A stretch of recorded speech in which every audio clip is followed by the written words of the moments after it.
मुहर्रमुल हराम का आगाज हो चुका है और पूरी दुनिया के अंदर जिक्र इमाम आली मकाम की महफिलें यकीनन आज पहली शब ही से उसका आगाज हो चुका होगा। मेरे आका सल्लल्लाहु अलैहि वसल्लम के दीवानों, करबला एक अजीम पैगाम है इनकिलाब का। दुनिया के किसी भी इनकिलाब को करबला के बाद अगर इनकिलाब का जज्बा और शौक मिला है तो वो मैदान करबला से मिला है। मेहनतें बद्र, ओहद, खंदक और खैबर में की गई, उन मेहनतों की तहफ़्फ़ुज़ की जो जंग है उसे जंगे करबला कहते हैं। सहाबे किराम की मेहनतों को तहफ़्फ़ुज़ फराहम करने के लिए इमाम आली मकाम इमाम हुसैन अला जद्दी वाले सलाम ने अपना घराना लुटाया। दास्तान करबला हम हर साल सुनते हैं, बार बार सुनते हैं, लेकिन आपसे मैं पूछना चाहता हूँ, हमने इतनी मर्तबा करबला को सुना, बल्कि करबला शरीफ की महफिलें मुनक्किद की और इंशाअल्लाह ये क़यामत तक मुनक्किद होती रहेगी, लेकिन आपसे पूछना चाहता हूँ कि हमने करबला को सुनने के बाद अपने अंदर इनक़िलाब क्या पैदा किया, अपने अंदर तब्दीली क्या पैदा की। आइए आज करबला के हवाले से एक बात आपकी खिदमत में रखी जाए। उम्मीद करता हूँ कि बहुत तवज्जो से आप समाअत करेंगे। करबला की जो जंग थी एक नजरियाती जंग थी, यानी दो नजरिए आपस में एक दूसरे से टकराए और फिर आज 14वीं सदी के बाद यानी तकरीबन चाहे वो 15वीं सदी के अंदर हम लोग किसके साथ खड़े हैं। याद रखें, यजीदी किसी को कहना हमारे माशरे में बहुत बड़ी गाली समझी जाती है और वो गाली होना भी चाहिए। याद रखें, यजीदी भी अगर उसको यजीदी कह दिया जाए तो वो चिढ़ जाता है, यानी कि यजीदी भी जो कल्बी तौर पर यजीदी है वो अपने आप को यजीदी कहलाना गवारा नहीं करता। मगर आज की इस महफिल के अंदर जिसमें हजारों की तादाद में ये सरों का समंदर है और उसमें अक्सरियत नौजवानों की है, थोड़ी देर के लिए हम अपना एहतिसाब करें। ये नजरियाती जंग है। नजरियाती जंग किसे कहते हैं? अल्लाह अकबर। यानी दो शख्सियतें नहीं बल्कि दो नजरिए आपस में टकराए और नजरिए के लिए जंग की गई, तो उसमें हम किसके साथ खड़े हैं? एक जात है सैयदना इमाम हुसैन की। ये बात भी आपसे कह दूं, हुसैन सिर्फ चंद फुट के किसी शख्सियत का नाम नहीं है, हुसैन मुकम्मल नजरिए का नाम है। हुसैन जो है ये मुकम्मल फिक्र का नाम है। हुसैन पाक एक मुकम्मल अंजुमन का नाम है। हुसैन पाक जो है वो मुकम्मल एक मसलक का नाम है। हुसैन पाक अल्लाह अकबर जोहदे मुसलसल की दावत पैहम का नाम है। हुसैन पाक अल्लाह अकबर गैरतों की आबरू के तहफ़्फ़ुज़ का नाम है। हुसैन पाक अस्लाफ की मेहनतों के तहफ़्फ़ुज़ का नाम है। तो हम लोग किसके साथ खड़े हैं?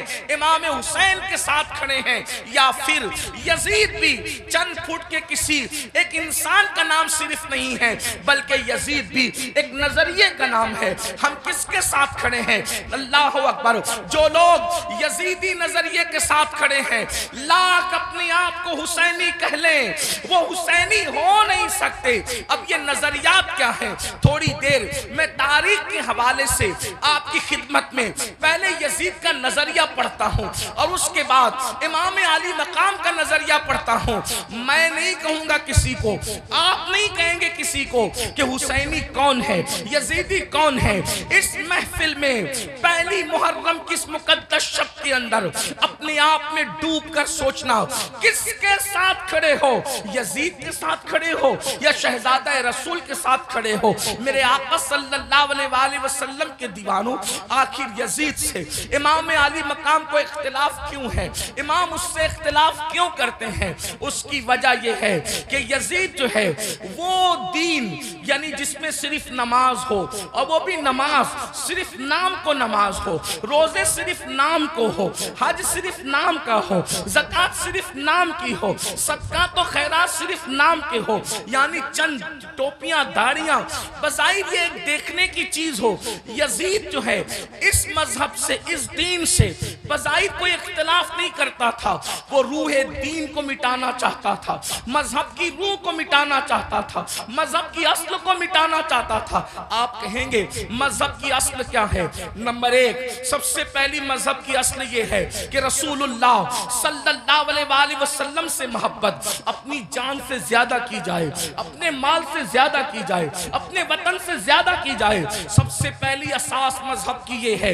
इकबाल ने कहा था, ये फाका कश के मौत से डरता नहीं जरा, रूहे मोहम्मद इसके बदन से निकाल दो, फिक्रे अरब को देके फिरंगी तखय्युलात, इस्लाम को हिजाजो यमन से निकाल दो।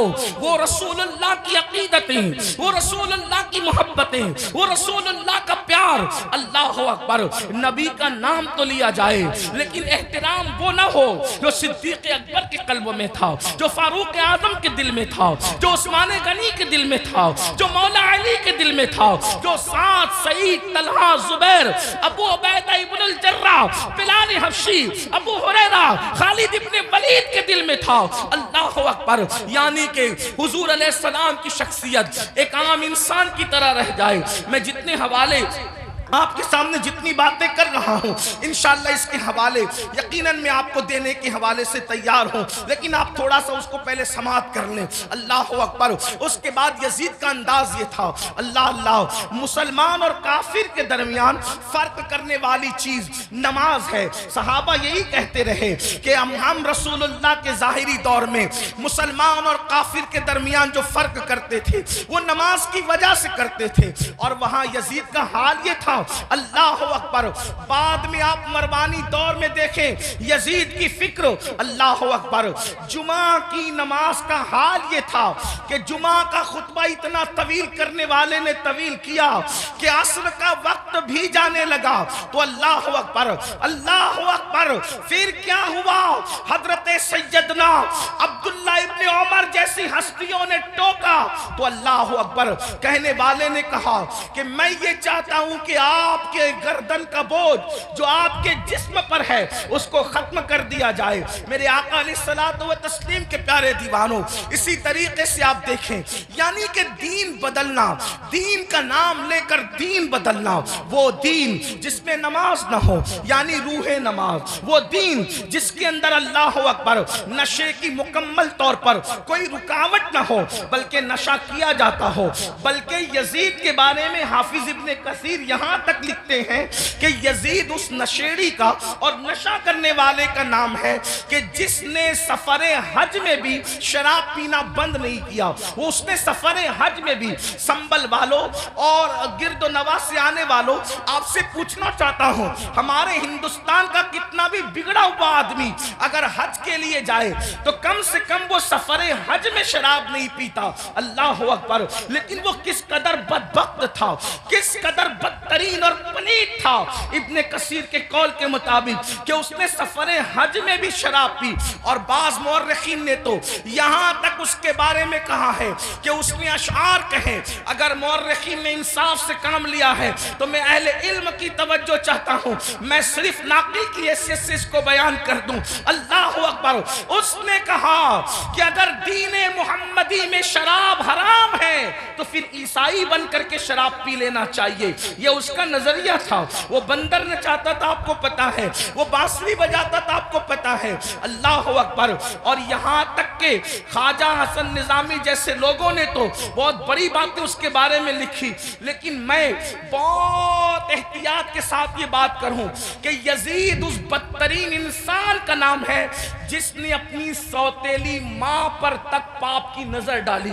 लोगों ने और आगे के किस्से लिखे हैं, मैं उसकी तरफ नहीं जाता, लेकिन सिर्फ इतना कहना चाहता हूं, उसने अपनी सौतेली मां पर भी पाप की नजर डाली। शेख मुहक्किक शेख अब्दुल हक मुहद्दिस देहलवी रहमतुल्लाह अलैह लिखते हैं, अम्मा जान सैयदा आयशा सिद्दीका को उसने बदतरीन गाली दी। और वो गाली शेख मुहक्किक ने लिखा है, लेकिन मजमे में मेरी बयान करने की हिम्मत नहीं है। वल्लाह वो सैयदा आयशा सिद्दीका जिसके बिस्तर पे कुरान नाजिल होता हो, वो सैयदा आयशा सिद्दीका जिस पे तोहमत लगती हो, तो अल्लाह जिसकी बरात का ऐलान करता है, जिसकी इज्जत का ऐलान करता है, जिसकी शान और अज़मत का ऐलान करता है, सूरत नूर की आयतें जिसकी तहारत की गवाही देती नजर आती चाहती हो? मेरे इमाम कहते हैं शमा दिल मिशका तन सीना सुजाजा नूर का, तेरी सीरत के लिए आया है सूरा नूर का। अल्लाह अकबर। वो इतनी गंदी गाली दी है, उसका जिक्र नहीं किया जा सकता। ये यजीद था। अब आपसे पूछना चाहता हूँ, अल्लाह अकबर, यजीद के यहाँ बाप का कोई एहतराम न था, इसलिए कि इब्ने कसीर को आप उठा करके पढ़ें तो वो अपने वालिद से दूर दूर ही रहा, बल्कि वो यहूद और नसारा के माहौल में रहा। कुत्तों से मोहब्बत करना, बंदरों से मोहब्बत करना, बांसुरी का मामला, ये सारी चीजें। और फिर उसके बाद उसके अक्सर दोस्त जो थे वो यहूद और नसारा थे। मेरे आका अलैहिस्सलाम के प्यारे दीवानों, अब ऐसा शख्स जो है वो कुर्सी पर, वो भी कौन सी कुर्सी, वो भी कौन सा तख्त, वो भी कौन सी मंजिल, वो भी कौन सा मकाम, जिस मकाम पर अफजलुल बशर बादल अंबिया बित्तहकीक सिद्दीक अकबर बैठ चुके थे, उस कुर्सी पे वो बैठ रहा था। अगर इमाम उसको कबूल करते तो लोग ये समझते कि जो रंग सिद्दीक अकबर का है वही रंग यजीद का है। अल्लाह अकबर। यानी किस कदर जो है वो दीन के अंदर फितना होता, रखना होता, किस तरह जो है वो दीन का की शक्ल बिगड़ जाती। जिस कुर्सी पे फारूक आजम बैठ चुके थे उसी कुर्सी पे वो बैठना चाहता था, यानी मोमिनों का खलीफा, मोमिनों का अमीर कहलाना चाहता था। इमाम अर्श मकाम इमाम हुसैन रदी अल्लाह तबारक व तआला अन्हु ने उसकी मुखालिफत फरमाई और मुखालिफत फरमाकर एक मुकम्मल नजरिया पेश किया। अली अकबर जैसा जवान खाको खून में तड़पता हुआ देखा जाएगा, अली असगर जैसा शहजादा करबला की जमीन पर दफन होता हुआ देखा जाएगा। सकीना के चेहरे पर तमाचे लगते हैं, हुसैन उसको बर्दाश्त कर लेंगे। बीबियों के दुपट्टे छीनते हैं, हुसैन पाक को वो बर्दाश्त हो जाएगा। लेकिन अल्लाह अकबर, अल्लाह के दीन को बदला जाए, खुदा के दीन के अंदर जो रूह है उसको मुर्दा करने की कोशिश की जाए, इमाम ने उसको गवारा न फरमाया और सब लुटाया। जो आप दास्ताने करबला में सुनते हैं, आपसे पूछना चाहता हूं अब हम किसके साथ खड़े हैं? मैं जल्दी जल्दी अपनी गुफ्तगू को आगे की तरफ ले जाऊं। यजीद के यहाँ जिना कोई ऐब नहीं था और इमाम हुसैन के यहाँ जिना का नाम सुनकर भी बदन के रोंगटे खड़े होते हैं कि क्या लोग ऐसा गुनाह भी कर सकते हैं जिसे जिना कहते हैं। आपसे पूछना चाहता हूं, अगर आज कोई जिना के अड्डे की तरफ जा रहा है और उसके माथे पर बल भी नहीं है और वो बेहयाई और बदी में डूबा है, तो आपसे पूछना चाहता हूं वो नजरियाती तौर पर किसके साथ खड़ा है? इमाम हुसैन के साथ खड़ा है या फिर यजीद के साथ खड़ा है? बड़ी माजरत के साथ अगर बुरा लगे तो माफ करना, कड़े पहनने का नाम हुसैनियत नहीं है, डोरे हाथों में बांधने का नाम हुसैनियत नहीं है, रंग बिरंगी कपड़ों पहनने का नाम हुसैनियत नहीं है, 10 दिन के मुहर्रमी बनने का नाम हुसैनियत नहीं है। हुसैनियत क्या है? हुसैनियत ये है, अगर दीन के तहफ्फुज़ के लिए घर लुटाना पड़े तो घर लुटा दो, औलाद लुटाना पड़े तो औलाद लुटा दो, हत्ता के जान भी कुर्बान करना पड़े तो जान भी कुर्बान करके बता दो, जाने अहम नहीं है, अल्लाह का दीन है। अल्लाह या रसूल।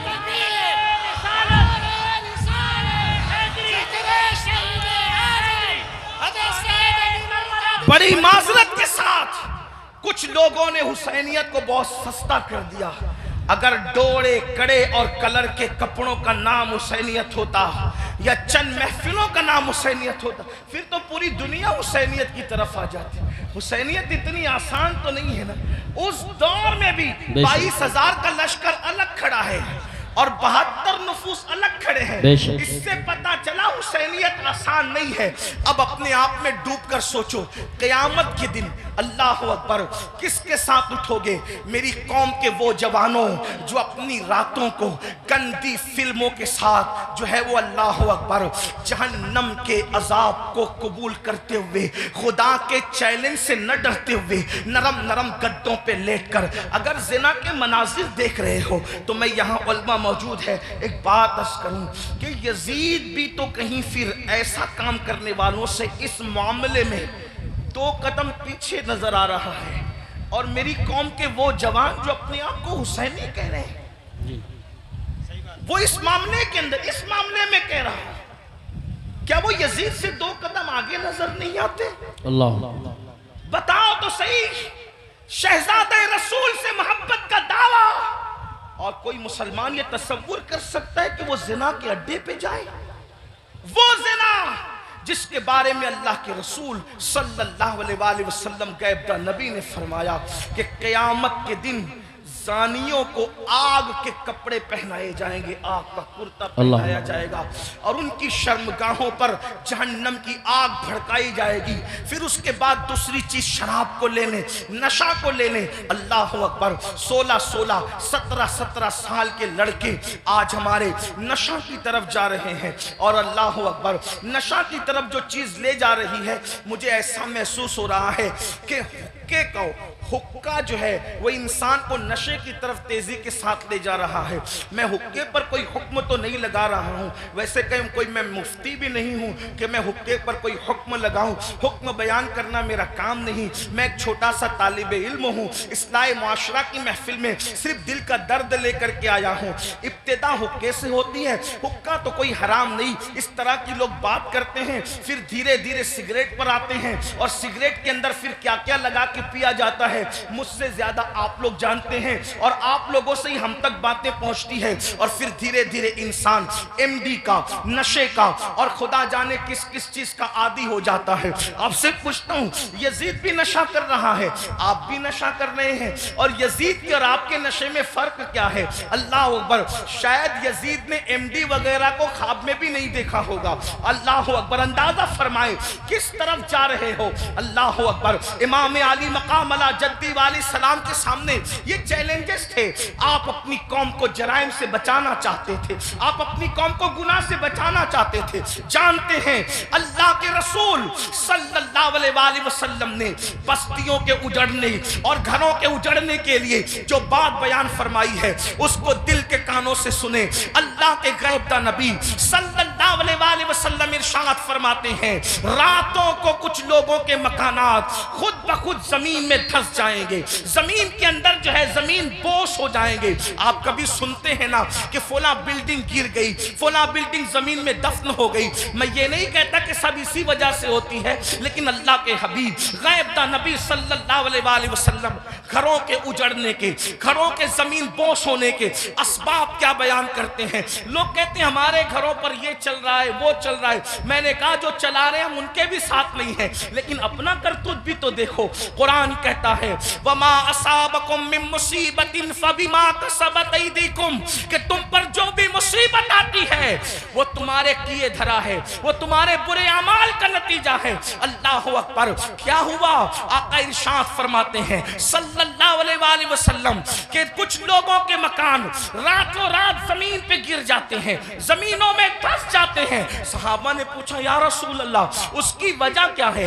आका फरमाते 2 गुना जब घरों के अंदर किए जाते हैं, 2 गुना जब इमारतों के अंदर किए जाते हैं, तो घरों को जमीन में धंसा दिया जाता है, घरों को जमीन बोझ कर दिया जाता है। पूछा या रसूल अल्लाह वो क्या है? फरमाया एक मौसीकी है, म्यूजिक है। जिस घर में म्यूजिक बजता है और जिस घर में शराब पी जाती है, रातों रात उन घरों को जमीन में धंसा दिया जाता है। अब आप मुझे बताओ, कानों में ईयरफोन लगाकर रातों के 3-3, 4-4 बजे तक म्यूजिक सुनने वालों, क्या तुम्हें अपने घरों से प्यार नहीं है? तुम्हें अपने घरों से मोहब्बत नहीं है? तुम्हें अपने घरों से उल्फत नहीं है? और फिर अल्लाह के हबीब अलैहिस्सलाम फरमाते हैं जिसने दुनिया में शराब का एक घूंट पिया और तौबा नहीं की, जब वो मरेगा तो मरने वक्त उसकी जबान पे कलमा जारी नहीं होगा, वो कलमे से महरूम रहेगा। और यहाँ तक के हजरत मालिकुद्दीनार फरमाते हैं मैंने कई नशा करने वालों को कुफ्र पर मरते देखा है। अल्लाह अकबर। हजरत उमर इब्न अब्दुल अजीज कहते हैं मैंने कई नशा करने वालों को कुफ्र पर काफिर होकर मरते देखा है। अल्लाह के बंदो जरा गौर तो करो। फिर तीसरी चीज लेते हैं नमाज के हवाले से। 95% लोग नमाज नहीं पढ़ते हमारे माशरे का, और लोग आसानी से कह देते हैं मौलाना हमें टाइम नहीं मिलता।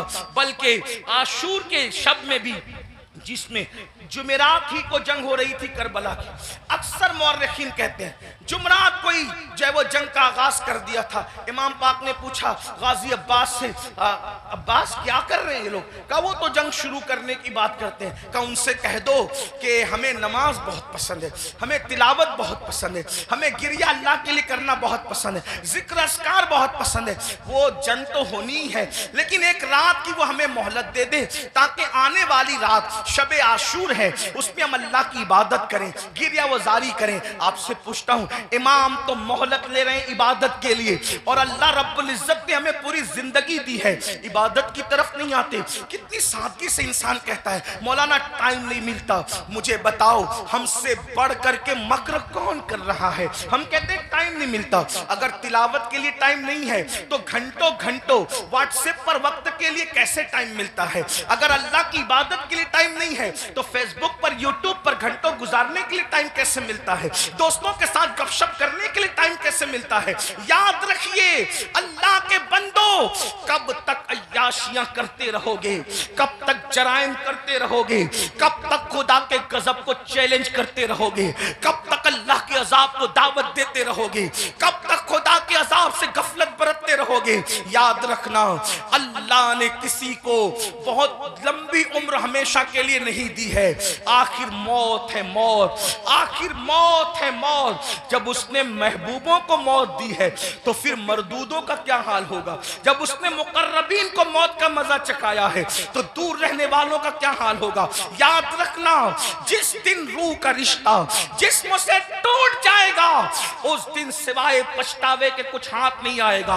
अल्लाह अल्लाह जब लोगों के दरमियान बैठते हो तो वलियों की तरह बातें करते हो, और जब तन्हाइयों में होते हो तो शैतान का नंगा नाच बन जाते हो। ये मुनाफिकत नहीं है तो और क्या है? जबान कुछ और कहे और किरदार कुछ और कहे।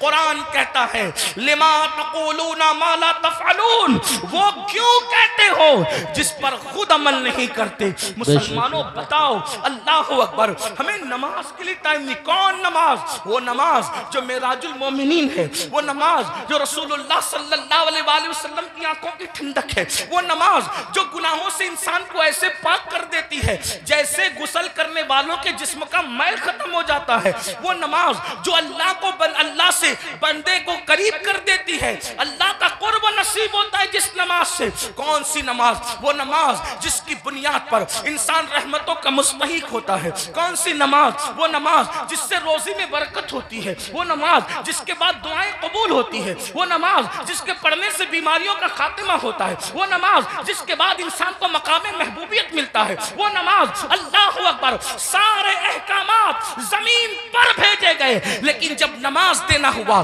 तो जमीन पर नहीं भेजी गई बल्कि मेराज में लामका पे बुलाकर महबूब को दे के बताया गया। सारे अहकामात अपनी जगह है लेकिन नमाज का मामला अपनी जगह है। इसीलिए बुजुर्गों ने फरमाया, अल्लाह के रसूल अलैहि सलाम फरमाते हैं कि सबसे पहले क़यामत में नमाज के बारे में पूछा जाएगा।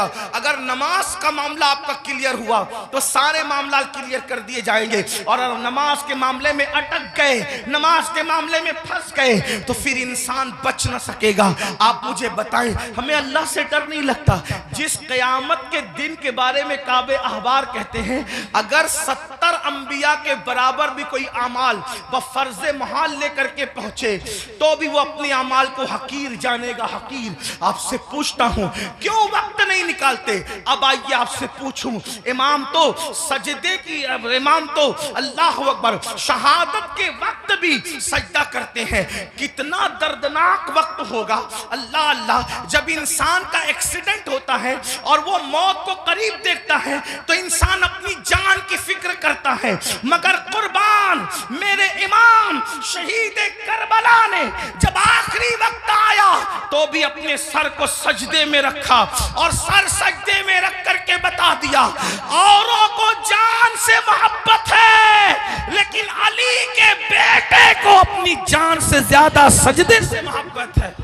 आप बताएं तो सही। और उसी नमाज से हम दूर है। आशूर में भी नमाज दूर करते, आशूर में भी नमाज से दूर रहते हैं। आइए अब इस अपनी गुफ्तगू को एंड की तरफ ले जाते हुए आपसे पूछूं, अगर क़यामत के दिन, तवज्जो करना इन जुमलों पर, अगर क़यामत के दिन फहरिस्त बनी जानियों की कि जानी एक साथ खड़े रहें, तवज्जो है आप, जानियों की फहरिस्त बनी कि जानी एक साथ खड़े रहेंगे, तो जिस ग्रुप में यजीद होगा उसी ग्रुप में जिना करने वाले भी तो होंगे ना। दुनिया के अंदर बड़ी बड़ी बातें हाकना आसान है, महशर आपकी मर्जी और मेरी मर्जी से नहीं होगा।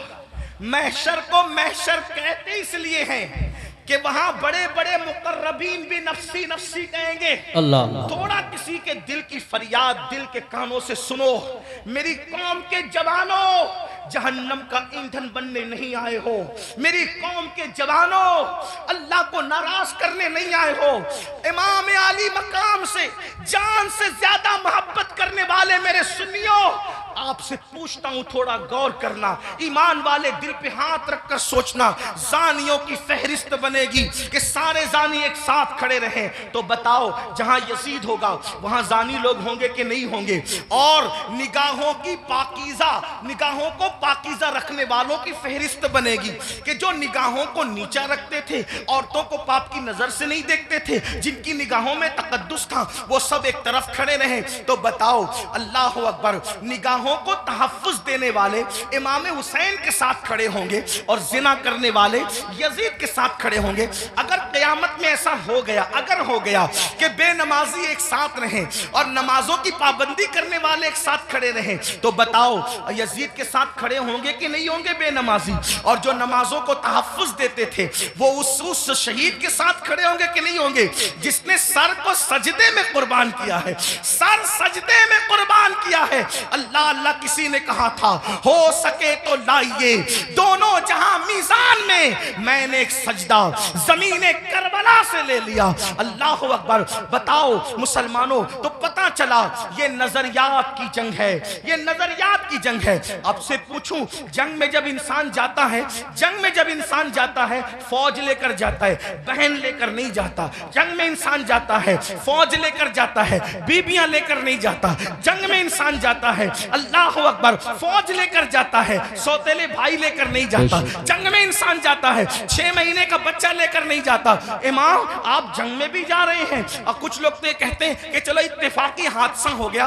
इत्तेफाकी हादसा आपके मौर्रिखीन के लोगों के लिए कहने को है, वरना रसूलुल्लाह के घर का बच्चा बच्चा जानता था। आका ने इतनी तफसील से करबला बयान की थी। इब्ने अब्बास कहते हैं कि नबी के घर के बच्चे बच्चे को पता था कि हुसैन मैदान करबला में खड़े जब वो शहीद होंगे जंगे सिफ़ीन के मौके पर। मौलाए कायनात जब करबला के करीब से गुजरे तो रोए, फरमाया यहाँ हुसैन के ऊंट बैठेंगे, यहाँ उनके कजावे रखे जाएंगे। यानी कितनी तफसील मालूम थी खानदान रसूल को कि ऊंट कहाँ बैठेंगे वो भी पता है, खैमे कहाँ लगेंगे वो भी पता है, कजावे कहाँ रखे जाएंगे वो भी पता है।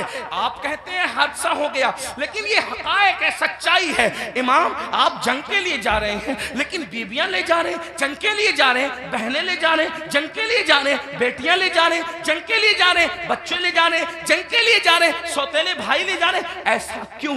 इमाम गोया के बताएंगे ये तलवारों के टकराने की जंग नहीं, बल्कि ये किरदार की जंग है, ये नजरियात की जंग है। एक तरफ यजीद सौतेली माँ को पाप की नजर से देख रहा है, तो हम मैदान में बताएंगे कि सौतेले रिश्ते का तकद्दुस क्या है। आप देखें पूरी दुनिया के अंदर सौतेला रिश्ता हमेशा मशकूक रहा है। आप तवज्जो करें, सौतेला रिश्ता हमेशा मशकूक रहा है। आप नहीं देखते सौतेले रिश्ते का मतलब कुरान की तफासिर उठा करके देखे, इब्ने अब्बास से लेकर साहिब नईमी तक सौतेले रिश्ते का मतलब क्या? हजरत याकूब अलैहिस्सलाम की बीवी जो हजरत यूसुफ अलैहिस्सलाम की सौतेली माँ है, अल्लाह अकबर, वो अपने बेटों को बता रही है, अल्लाह अकबर, के तुम्हारे सौतेले भाई ने ये ख्वाब देखा है। इसी तरह है ना, सौतेले भाई हाथ का पानी छीन करके जमीन पे डाल रहे हैं, सौतेले भाई हाथ की रोटी छीन करके कुत्ते को डाल रहे हैं, सौतेले भाई मार पीट करके कुएं में फेंक रहे हैं। यही तो सौतेला रिश्ता लोग जानते हैं। मगर कुर्बान जाए, इमाम आली मकाम सौतेले भाइयों को करबला में ले जाकर और फिर उनकी वफा का इजहार करके बता रहे, आखिरकार इमाम हुसैन ने सौतेले भाइयों के साथ सुलूक क्या किया होगा कि सौतेले भाई अपनी जान से ज्यादा अपने सौतेले भाई से प्यार कर रहे हैं। कोई किसी पर यूं तो नहीं मरता, कोई किसी से यूं तो प्यार नहीं करता। अब आपसे पूछता हूं, हुसैन पाक का सौतेला भाई सबसे ज्यादा मोतबर बावफा है, जिसे दुनिया गाजी अब्बास के नाम से जानती है। आपसे पूछता हूं, वफा का दूसरा नाम अगर करबला के बाद हमसे कोई पूछे तो हम हजरत गाजी अब्बास का नाम लिया करते।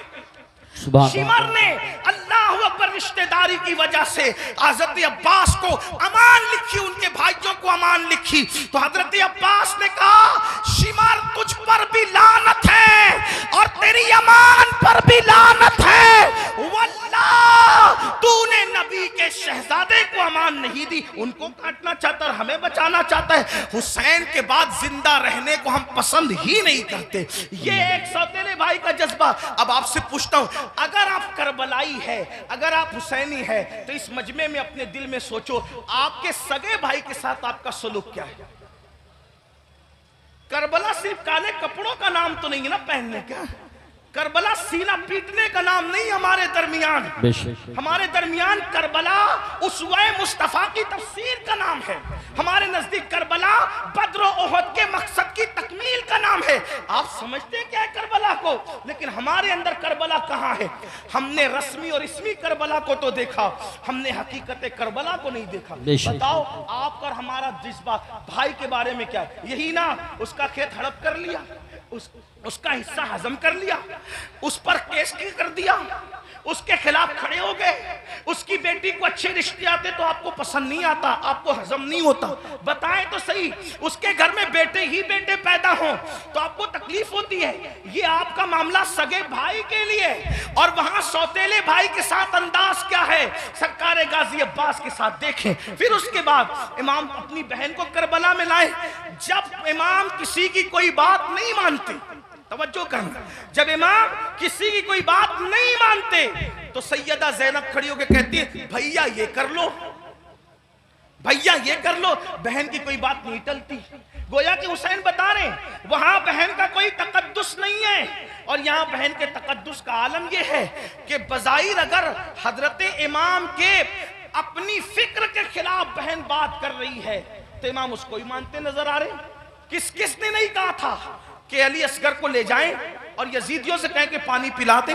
इमाम ने सबको मना किया, लेकिन जब बहन आई और बहन ने कहा मेरे लिए चले जाएं, मैं कह रही हूं आप चले जाएं, तो मुअर्रिखीन लिख रहे हैं बहन की बात मानकर इमाम यजीदियों की तरफ जाते हुए नजर आते हैं। हालांकि ये इमाम पाक रज़ी अल्लाह तबारक व तआला की शान है कि यजीदियों के हाथों से उनके शहजादा वाला तबार ने पानी नोश नहीं फरमाया, वो तो शहीद हो गए। लेकिन आपसे पूछता हूं, बहन के बारे में इमाम आली मकाम का हाल ये, बीबियों की मौजूदगी में क़यादत का झंडा खानदान नबूवत का किसी के हाथ में देते हैं, बेटियों की और बीबियों की मौजूदगी में उसको बहन कहते हैं। बताओ, इमाम तो बहन से इतना प्यार करते हैं। हमारा और आपका बहनों के साथ क्या ताल्लुक है?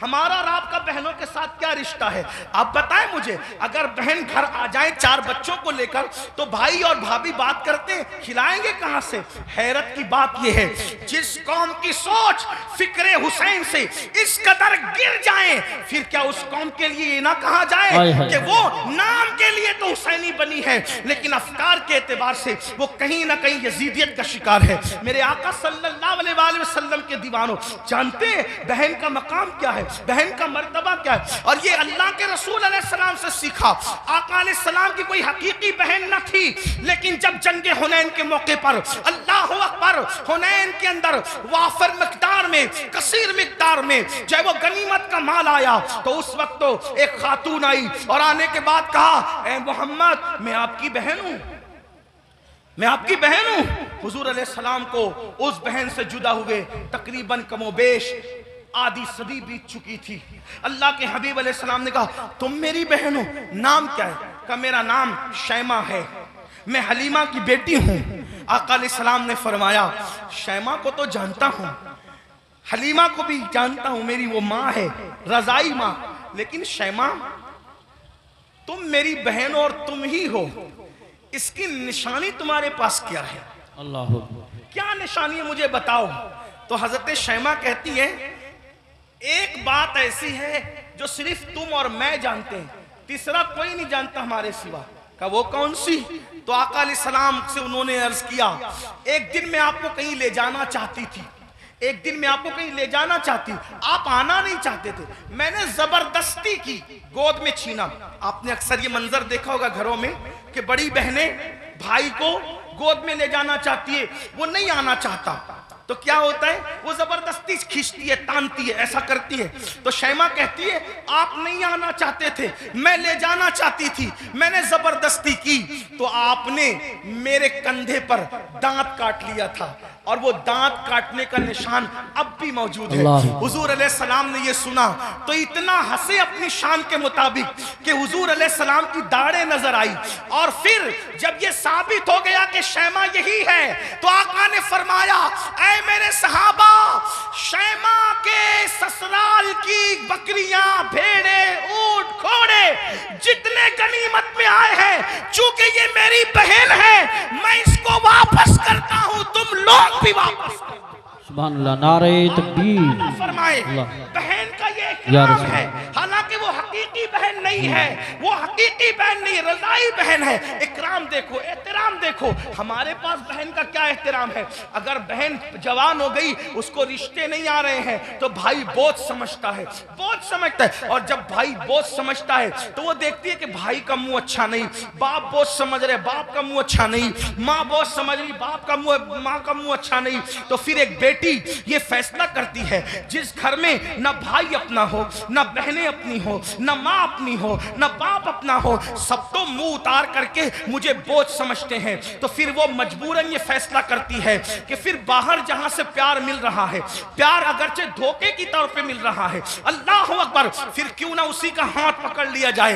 याद रखना मुसलमानों, आज हमारे मिंबरों से ये बात हो रही है कि हमारी बेटियां भाग रही हैं, भाग रही हैं, भाग रही हैं, मुफक्किरीन यूट्यूब चैनलों पर भी कह रहे हैं। पहली बात तो मैं दो बात करना चाहता हूं। नंबर एक, मिंबरों से इस बात को बहुत मुबालगे के तौर पे बयान न किया जाए, ये मेरी गुजारिश है, वरना कल मुस्तकबिल में, अल्लाह अकबर, मुस्तकबिल में कल लोग इन्हीं तकरीरों को बुनियाद बनाकर, इन्हीं अखबारात के आर्टिकलों को बताकर हमारे बच्चों को ताना देंगे कि तुम्हारी बेटियां तो भगोड़ी थी, भगोड़ी।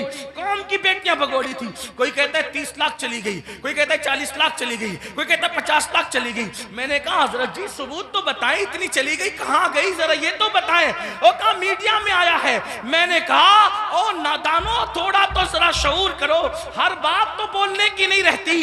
अगर मीडिया कह दे कि चांद हो गया, चांद आ गया, तो क्या उसकी बात मानोगे? नहीं मानेंगे। हमने कहा जिस मीडिया के कहने पे चांद का आना नहीं मानते, उस मीडिया के कहने पे बेटियों का भाग जाना कैसे मान लेते हो?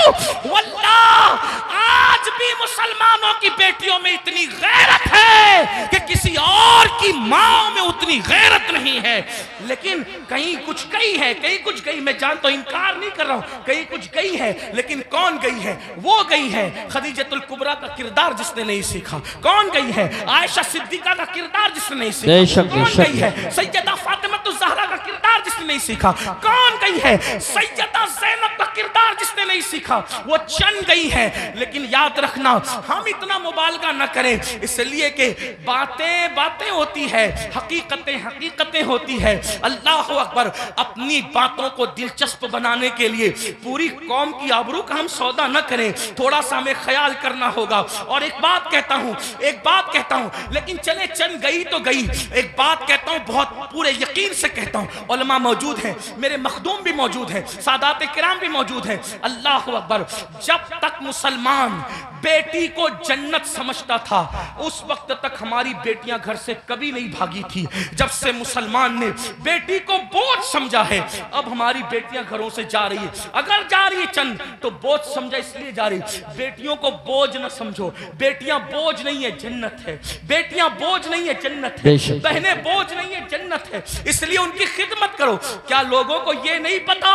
अल्लाह के सच्चे रसूल सादिक व मसदूक ने फरमाया, बेटी की परवरिश करने वाला और मैं मोहम्मद जन्नत में इतने करीब होंगे जैसे ये 2 उंगलियां करीब है।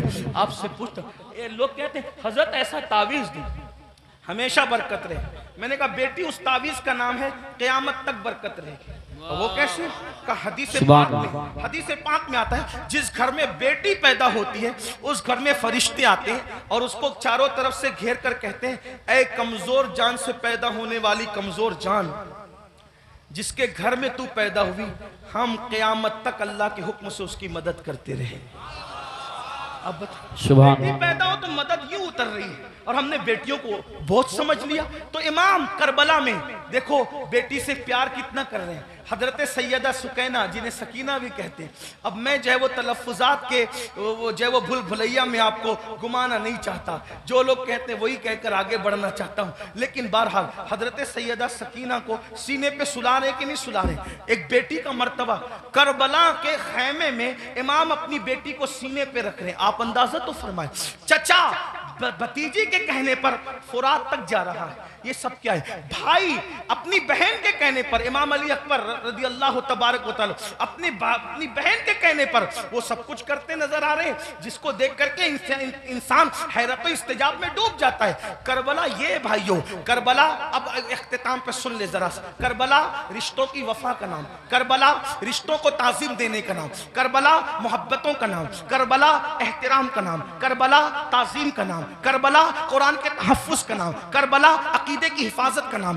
और करबला हदीस के सही मफहूम को अमली तफसीर में पेश करने का नाम, करबला कुरान मुकद्दस के सांचे में ढल जाने का नाम, करबला शराब से नफरत का नाम, करबला ज़िना से नफरत का नाम, करबला जुए से नफरत का नाम, करबला बांसुरी म्यूजिक और मौसीकी के मुकम्मल खातिमे की जोदे मुसलसल का नाम, करबला सजदों के लिए इंसान क्या क्या कुर्बानी दे सकता है, इस पैगाम में खामोश का नाम करबला है। अब आपसे पूछता हूं, हमने करबला से सीखा क्या? वही गुनाह में मुब्तला, वही जराइम में मुब्तला, वही बलाओं में मुब्तला। एक बात यह भी कह दूं इख्तिताम पर, खास तौर पर आखिर में बात करते करते, मुसलमानों एक बात आपसे कह दूं, करबला तो सहाबे किराम की कुर्बानियों के तहफ़्फ़ुज़ का नाम था, लेकिन आज जब करबला का जिक्र होता है तो उन्हीं सहाबा को निशाना बनाया जाता है, उन्हीं सहाबा पे तबर्रा किया जाता है, उन्हीं सहाबा को माज़अल्लाह ये इसलिए करार दिया जाता है कि उन्होंने तो अहले बैत का हक कसब किया।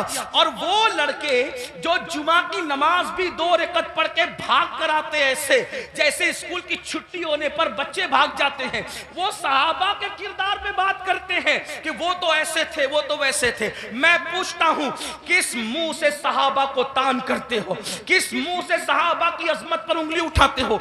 2 रकअत पढ़ने की औकात नहीं है सही से, और उनके लिए उंगली उठा रहे हो जिन्होंने दीन के लिए अपना माल कुर्बान किया। आज मुसलमान कहलाना आसान है, लेकिन अल्लाह अकबर, उस वक्त जब अल्लाह अल्लाह मुसलमान कहलाए जाने पर, मुसलमान बन जाने पर पिटाइयां होती थी, पत्थर मारे जाते थे, कोड़े मारे जाते थे, चाबुक बरसाए जाते थे, भूखा रखा जाता था, सोशल बाइकाट किया जाता था। सहाबा उस वक्त के मुसलमान हैं, उनके ईमान पर ये कौम के लड़के सवालिया निशान खड़ा करेंगे जिनको तहारत के मसाइल तक नहीं पता है। आपसे पूछना चाहता हूं, वो सिद्दीक़ अकबर रज़ी अल्लाह तबारक व तआला अन्हु जिसने वो कुर्बानी दी है कि अल्लाह के रसूल ने फरमाया, जिसने इस्लाम की मदद की है सबके एहसान का बदला अदा किया जा चुका है, सिवाय अबू बकर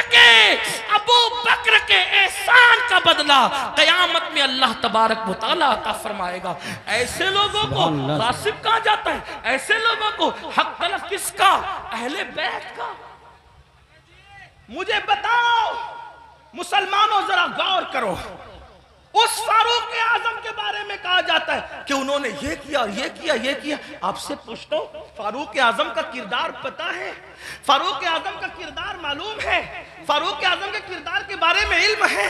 अल्लाह अकबर, आपको वो सफर याद होगा, आप वो सफर जानते होंगे। अल्लाह अकबर कि फारूक आजम मदीने मुनव्वरा से चलते, फारूक आजम मदीने मुनव्वरा से चलते और मदीने से चलते हुए बैतुल मुकद्दस जाते हैं। एक ही ऊँटनी है, अपने जवानों की खास तवज्जो, एक ही ऊँटनी है, गुलाम साथ में जा रहा है। फारूक आजम गुलाम से कहते सवारी एक है, इसलिए इसलिए हम ये करेंगे, सवारी एक है, ये करेंगे कि थोड़ी देर मैं बैठूंगा, थोड़ी देर आप बैठना, फिर मैं पैदल चलूंगा, फिर तुम बैठोगे, तुम चलोगे, मैं बैठूंगा। आपसे पूछता हूं, बैतुल मकदिस तक गुलाम को इस तरह लेकर के गए कि नहीं लेके गए?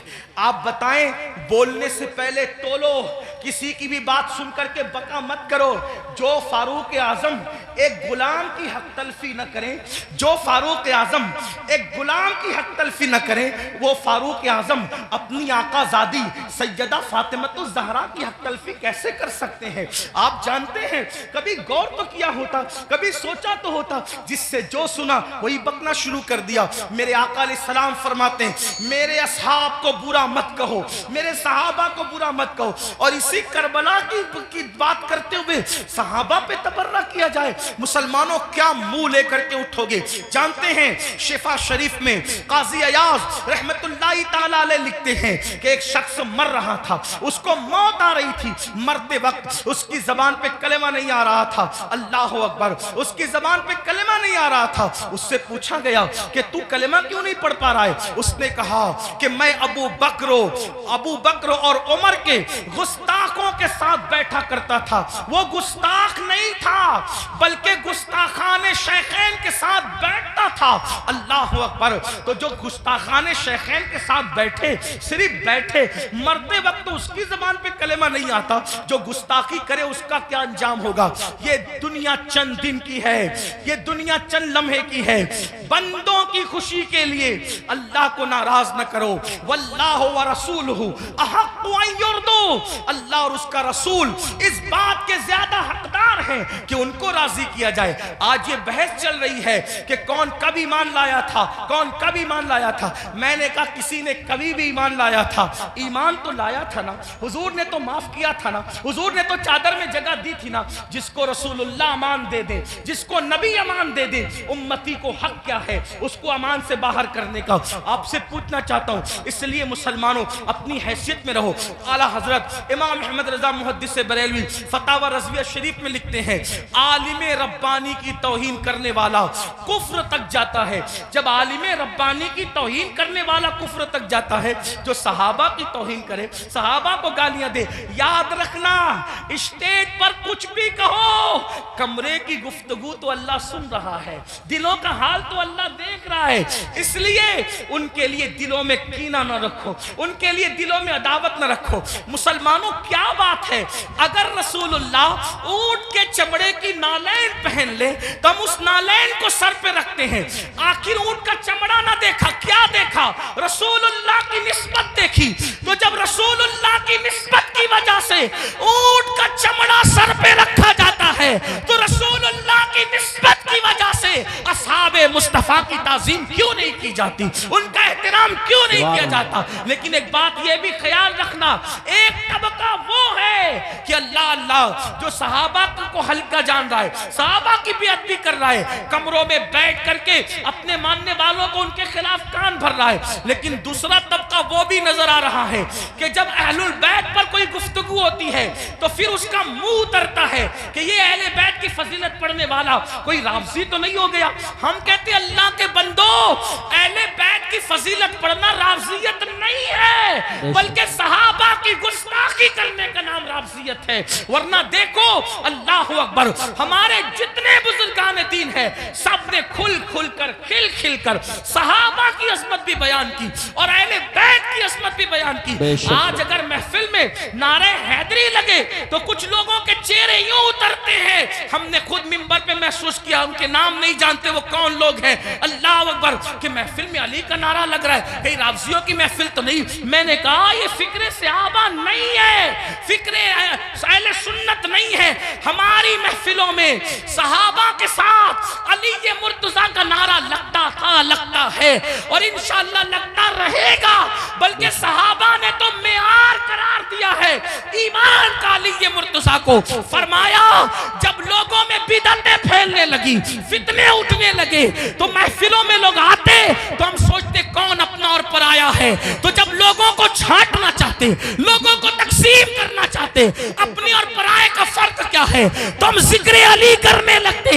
अली का जिक्र सुनकर जिनके चेहरे खिल जाते, समझ जाते ईमान वाला है। जिसका चेहरा उतर जाता, समझ जाते कि मुनाफिक है। नारे तकबीर, इसलिए नारे जिक्र रिसालत। अली करो मगर एहतराम सहाबा के साथ, जिक्र अहले बैत करो एहतराम सहाबा के साथ, सहाबा का जिक्र करो अहले बैत की ताजीम के साथ, क्योंकि ये दोनों रसूलुल्लाह से मंसूब है।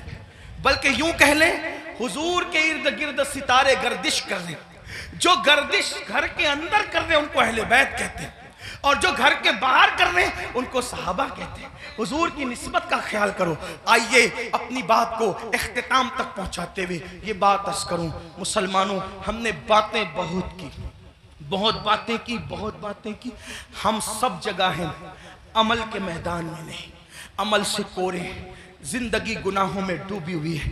याद रखना अल्लाह की बारगाह में हमें और आपको पहुंचना है, अल्लाह को मुंह दिखाना है, अल्लाह की बारगाह में खड़े होना है। आइए आज से पहले कुछ किया जो किया सच्ची तौबा करें, अल्लाह की तरफ पलटे, अल्लाह की तरफ वापस आए। याद रखिए इंसान जहां जाकर जुर्म का एतराफ करे, जहां जाकर एतराफ जुर्म करने से इंसान की इज्जत घटती है, लेकिन एक मेरे अल्लाह का दर है, जहां आकर इंसान इकबाल जुर्म कर ले तो मेरा अल्लाह इज्जत घटाता नहीं बल्कि इज्जत को बढ़ा देता है। आओ तौबा करो।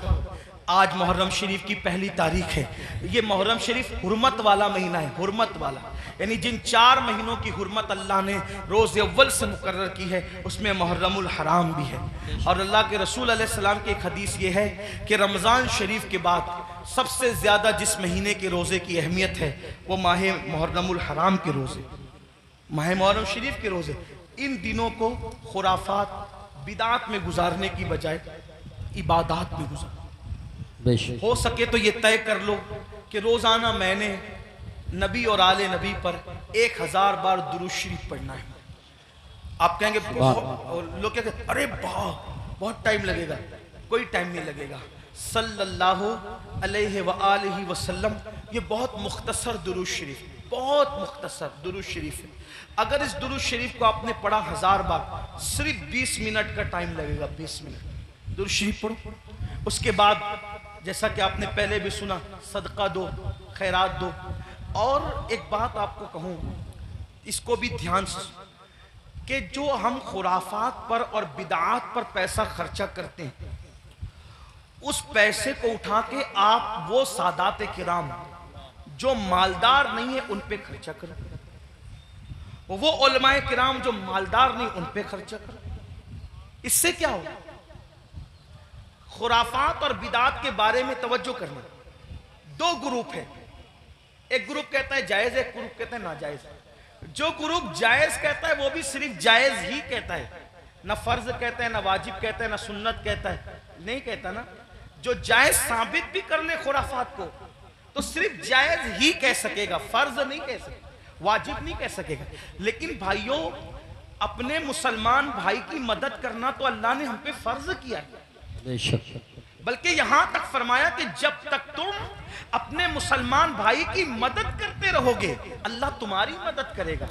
और आपको बताऊं, खास तौर पे सादात की खिदमत, वो जो मालदार नहीं है, मुस्तहिक हैं, ये नहीं कहता गरीब है, मेरे अंदर इतनी हिम्मत नहीं कि मैं किसी सैयद को गरीब कहूं, लेकिन सादात जो मालदार नहीं है, मालदार अगर आप उनकी खिदमत करें तो होगा क्या?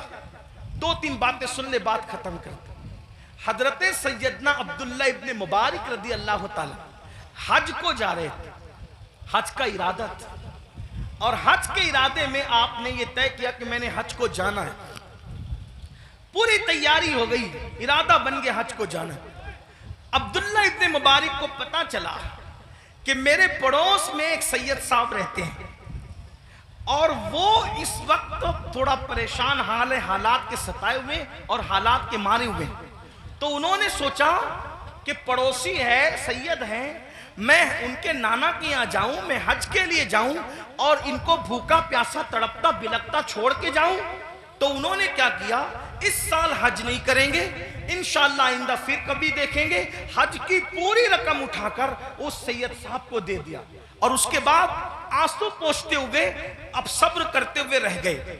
जब हज से काफिला वापस आया तो लोग मुलाकात करते थे तो अब्दुल्ला इब्न मुबारक लोगों को कहते थे मुबारक हो हज। तो लोग भी कहते थे अब्दुल्ला आपको भी मुबारक हो, आपको भी मुबारक हो। हज़रत अब्दुल्ला इब्न मुबारक सोचते या अल्लाह मैं गया नहीं, लेकिन जो आता है मुझे हज की मुबारकबाद देता है। इसी फिक्र में थे, आंख लगी तो ख्वाब में गैब से निदा आई, कोई कहने वाला कहता है अब्दुल्ला इब्न मुबारक तूने मेरे नबी के शहजादे की मदद के लिए हज को मुलतवी कर दिया तो तेरी ये अदा इतनी पसंद आई कि हमने तेरा हम शक्ल एक फरिश्ता पैदा किया है जो क़यामत तक तेरी तरफ से हज करता रहेगा और उसका सवाब तुझे मिलता रहेगा। सुभान अल्लाह, सुभान इसलिए अल्लाह, इसलिए खुराफात की तरफ खर्च करने की बजाय अपने सादात जो मुस्तहिक है उनके लिए खर्च करो। ऐसे सादात हैं, मैंने कई जगह देखा, कोई सब्जी बेच रहा है, कोई ऑटो चला रहा है, कोई चाय बेच रहा है, उनके बच्चों की स्कूल की फीस नहीं है भरने के लिए, उनकी बच्चियों की शादी के लिए पैसे नहीं है। ये सारी चीजें मुसलमानों हमें इसकी तरफ गौर, तरजीहात की तरफ गौर कीजिए, जहां खर्च करने का ज्यादा फायदा है उसकी तरफ। बल्कि इमाम अहले सुन्नत एक हदीस लिखते हैं, आइए उस हदीस को भी सुने। कहते हैं कि मेरे आका अलैहिस्सलाम ने फरमाया कि जिसने बनु हाशिम पर एहसान किया, उनकी खिदमत की, उनकी मदद की, आका फरमाते मुझ पर वाजिब और लाजिम है कि जिसने भी मेरी आल की खिदमत की, मदद की, नुसरत की, हिमायत की, मोहब्बत की, आका फरमाते मुझ पे वाजिब है, लाजिम है कि उसका सिला मैं उसको कयामत में दूंगा जब वो मुझसे मिलेगा। ये हदीस लिखने के बाद मेरे इमाम कहते हैं जिसका मफहूम ये सुन्नियों दौड़ो और सादात की खिदमत कर लो, इसलिए कि नबी किस किस को मिलेंगे किस किस को ना मिलेंगे अलग उन्वान है, लेकिन जिन्होंने आले नबी की खिदमत की होगी उससे मिलने का वादा मुस्तफा जाने रहमत फरमा रहे हैं। गोया के और लोग हुजूर को ढूंढेंगे और हुजूर अपनी आल की खिदमत करने वाले को सिला अता फरमा रहे होंगे, लिका का शरफ अता फरमा रहे होंगे। इसलिए मेरी गुजारिश है, हमने अपने पैसों को, रुपयों को बहुत जाय किया खुराफात पर, बिदात पर। क्या खुराफात है, क्या बिदात है? अपने इलाके के मुस्तनद मोतबर उलमा और मुफ्तियान किराम के पास बैठो और बैठ करके सीखो कि किन खुराफात से और बिदात से बचना है और कौन सी चीज़ें अहले सुन्नत व जमात से है। जैसे कि लोग तो शरबत पिलाने को भी बिदत कह देते हैं। आपसे कहता हूँ कि भाई शरबत पिलाना कौन सी बिदत है? मेरे इमाम लिखते हैं, वो भी क्या दलील दी, फरमाया जब कुत्ते को पानी पिलाने पे जन्नत मिल सकती है तो इमाम आली मकाम के नाम पे अगर मोमिनों को शरबत पिलाया जाए तो फिर उसका सिला क्या होगा? ये सारी चीजें करते रहिए। अल्लाह ताला से दुआ है अल्लाह हम सबको तौफीक दे। गुफ्तगू के दरमियान अगर कोई गलती हो जाए तो अल्लाह ताला माफ फरमाए। अस्तगफिरुल्लाह रब्बी मिन कुल्लि ज़ंबि व अतूबु इलैहि। अहले सुन्नत का है बेड़ा पार, अस्हाबे हुजूर नज्म है और नाव है इतरत रसूलुल्लाह की। अस्सलामु अलैकुम व रहमतुल्लाहि व बरकातुहू। बैठो, अभी हजरत का नूरानी खिताब होगा इंशाअल्लाह। हजरत का बैठिए, सारे लोग बैठिए, हजरात तशरीफ रखें। जाइए मत, अभी जाइए। तो अंजुमन खिदमत मिल्लत की तरफ से 2 इनाम भी हैं। हजरत अल्लामा सैयद अमीनुल क़ादरी साहब क़िबला